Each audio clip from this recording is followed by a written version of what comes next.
नमस्कारः, सुप्रभातम्। अद्यतनी वार्ताः। मे मासस्य द्वितीयसप्ताहे माध्यमिकपरीक्षायाः फलम् आगमिष्यति। माध्यमिकशिक्षामण्डलेन सञ्चालितवार्षिकमाध्यमिकपरीक्षा परिणामान् मे मासस्य द्वितीयसप्ताहपर्यन्तं प्रकाशितं भविष्यति। उत्तरलेखमूल्याङ्कनदोषाणां निरीक्षणस्य समाधानस्य च प्रक्रिया अन्तिमपदे अस्ति। अस्मिन् वर्षे शिक्षाविभागः 0 परिणामानां प्रकाशनाय महत्त्वं ददाति। अस्मिन् समये प्रथमवारं माध्यमिकछात्राणां कृते शिक्षाविभागेन डिजिटल् प्रमाणपत्राणि निर्गतानि भविष्यन्ति।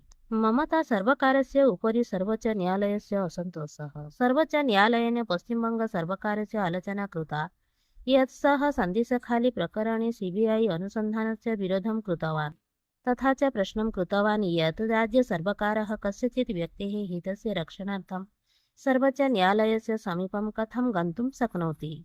न्यायालयेन प्रश्नः कृतः यत् राज्यसर्वकारः जनकरधनस्य उपयोगेन कस्यचित् व्यक्तेः हितस्य शोषणार्थं किमर्थम् एतावत् उद्विग्नः अस्ति, तथा च अन्वेषणस्य विरोधं पृष्ठतः किं कारणम् इति पृष्टवान्। समग्रराज्ये दोषं विना 29 कोमलबालाः कारागारे सन्ति। राज्यस्य विभिन्नेषु कारागारेषु 29 बालकाः सन्ति। अपराधं न कृत्वापि ते कारागारे मात्रा तिष्ठन्ति। जन्म अनन्तरं कारागारः तेषां संसारः अभवत्। दुर्भाग्येन यदा गर्भवती अपराधेन कारागारं गच्छति तदा तस्याः शिशुः तत्रैव जायते। अतः बालाः दोषं विना अपि मात्रा सह कारागारे तिष्ठन्ति। अमेरिकादेशेन रूसस्य मित्रराष्ट्रात् युद्धविमानानि क्रीतवान्। यूक्रेन् रूसयोः दीर्घकालीनयुद्धस्य मध्ये अमेरिकायाः कार्याणि चर्चायाः उष्णविषयः अभवत्। अमेरिका राष्ट्रपतिः जो बाइडेन् इत्यस्य प्रशासनेन कजाकिस्तान् देशात् सोवियत् युगस्य 81 युद्धविमानानि विस्फोटविमानानि च क्रीतानि सन्ति। कजाकिस्तान देशेन अद्यैव 17,100 सैन्यविमानानि विक्रयं कृतानि, येषु MiG-31 interceptor, MiG-27 युद्धविमानानि, MiG-29 युद्धविमानानि, Su-24 विस्फोटविमानानि च सन्ति। बेंजामिन् नेतन्याहू वधः भविष्यति इति सूचना। इस्राएल् हमास् देशयोः युद्धं निरन्तरं वर्तते। इदानीं प्रधानमन्त्री बेंजामिन् नेतन्याहू इत्यस्य सम्भावना वर्धिता यत् इस्राएलस्य प्रधानमन्त्री वधः भविष्यति। अन्ताराष्ट्रिय अपराधिकन्यायालयः युद्धस्य आरोपानाम् आधारेण गिरफ्तारीपत्रं निर्गतुं सज्जः भवति इति सूचना अस्ति। 200 पादपरिमितगर्ते बस्यानं पतितं, 25 जनाः मृताः। दक्षिण अमेरिकादेशे पेरुदेशात् महती वार्ता आगच्छति। एकस्यां महता दुर्घटनायां बहवः यात्रिणः मृताः सन्ति।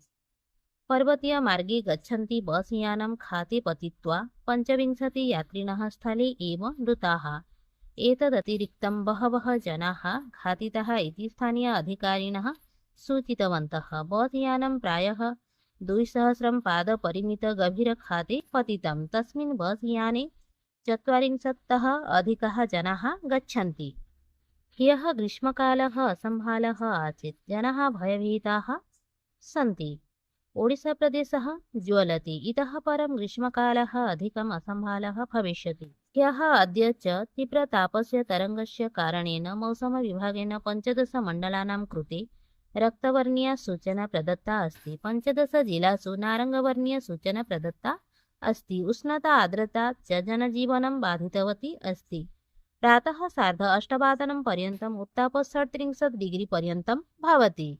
2020 विश्वकपस्य कृते भारतस्य दलस्य घोषणा अभवत्। जून् मासस्य द्वितीयदिनात् आरभ्यमाणस्य 2020 विश्वकपस्य कृते भारतीयदलस्य घोषणा अभवत्। रोहित शर्मा इत्यस्य नेतृत्वे 2020 विश्वकपं भारतीयदलः क्रीडति। घोषितदलस्य अधिनायकः रोहित शर्मा भवति। तथैव हार्दिक पाण्ड्या उप-अधिनायकस्य दायित्वं दत्तम् अस्ति।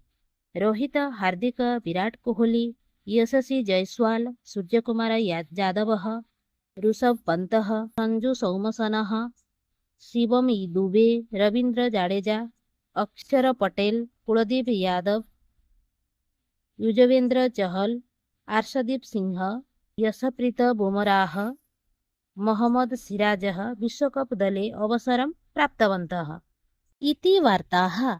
धन्यवादः।